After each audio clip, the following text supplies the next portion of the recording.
భారతం భాగవతంలోని పాత్రలు ఆ రామాయణ భారత భాగవతంలోని పాత్రలకు సజీవ రూపకల్పన చేసి మన కళ్ళ ముందు కదలాడిన ఒక మహానుభావుని కడుపున పుట్టి ఆ పాత్రలన్నిటికీ న్యాయం చేకూరుస్తూ ఆ జానర్స్ అన్నిటికీ న్యాయం చేకూరుస్తూ ఆయన ఇంట్లోనూ పుట్టి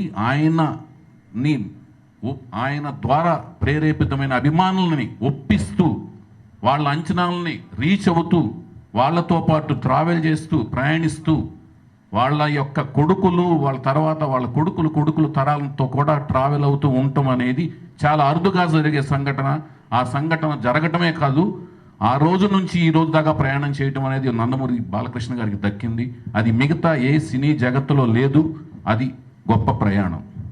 ఆ ప్రయాణాన్ని నాకు ఒక కల్లా కనిపిస్తుంది. అది నిజమయ్యి ఆ ప్రయాణంతో పాటు మేము ప్రయాణించడం, ఆ ప్రయాణమైన ఈ వేదిక మీద, ఈ కర్టన్ రైజర్ వేదిక మీద మేము ఉండగలగటం, సినిమా ఫీల్డ్లో భాగస్వాములు అవటం నాకు ఆనందంగా అనిపిస్తుంది. అంతేకాకుండా గత 2-3 ఏళ్లుగా 4 ఏళ్లుగా చూసుకుంటే నందమూరి తారక రామారావు గారు రాజకీయాలకు వెళ్ళక ముందు, పర్టికులర్గా 1977 నుంచి చూసుకుంటే అప్పటిదాకా ఆయన ఎదిగిన క్రమం ఎలా వెళితే, ఆరోహణ క్రమం అంటారు దాన్ని, అలా వెళితే అక్కడి నుంచి 77 నుంచి అలా వెళ్ళారన్నమాట. ఆ లీప్ అనేది అలా ఉందన్నమాట.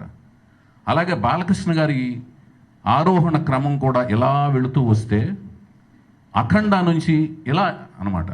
అఖండ, వీరసింహారెడ్డి, భగవంత్ కేసరి ఎలాగుంది అంటే ఇద్దరి మధ్యన ఎంత సామీప్యం ఉందనేది చూసుకుంటే, అలాగే రాజకీయ రంగంలో కూడా చూసుకుంటే, రాజకీయ రంగంలోనూ సేవా రంగంలోనూ అంటే ఆయన ఏమైతే ఊహించి తాతమ్మ కళ సినిమా ద్వారా తన 5వ సంతానం కింద సినిమాలో చూపిస్తూ సేవా రంగంలో వచ్చి ఆ ఊరికి పైప్ లైన్ కృషి పండిట్ అవార్డు తీసుకురావటం, ఓ పైప్ లైన్ వేయించి కృషి పండిట్ అనే అవార్డు తీసుకురావటం ద్వారా ఆ సినిమాలో సేవా రంగంలో ఉండాలి అని కలగని దర్శకత్వం చేసి ఏమైతే చూపించారో ఆ సేవా రంగంలో కూడా అడుగుపెట్టి హాస్పిటల్స్కి చైర్మన్గా ఉంటూ నిధులు రాబట్టి ఒక పక్క రాజకీయ రంగంలో, ఒక పక్క ఈ రంగంలో 3 రంగాల్లోనూ తండ్రి వలె తండ్రికి మించిన తనయుడు అనే మాటకి గౌరవం ఇస్తూ తండ్రికి తగ్గ తనయుడిగా ఎదిగిన విధానం, ఇలాంటిది అరుదుగా వచ్చే అవకాశానికి ఒక ఆదర్శనీయుడుగా ఉన్న ఈయనకి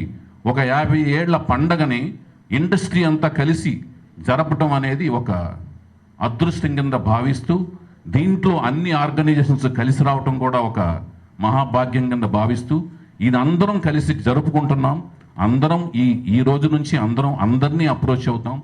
అందరూ తారతమ్యాలు మరచి ఈ వేడుకలో అందరూ భాగస్వాములని మేము పిలుపునిస్తున్నాం. అలాగే అభిమానులకు అందరికంటే ఎక్కువ పీట వేస్తాం, అగ్రతాంబూలం ఇస్తాం. అందరూ కూడా దీన్ని మాధ్యమాల ద్వారా దీన్ని ఒక పండగలాగా రీచ్ అయ్యి అందరూ పండగలాగా చేసుకోవాలని మనస్ఫూర్తిగా కోరుకుంటూ, ప్రతి ఒక్కరూ ఇండస్ట్రీలోని ప్రతి ఒక్కరిని ఈ వేదిక ద్వారా, ఈ కర్టన్ రైజర్ ప్రోగ్రాం ద్వారా ఈ రోజు నుంచి మేము అందరినీ పిలుస్తున్నాం. పర్సనల్గా వచ్చి అందరినీ కలుస్తాం.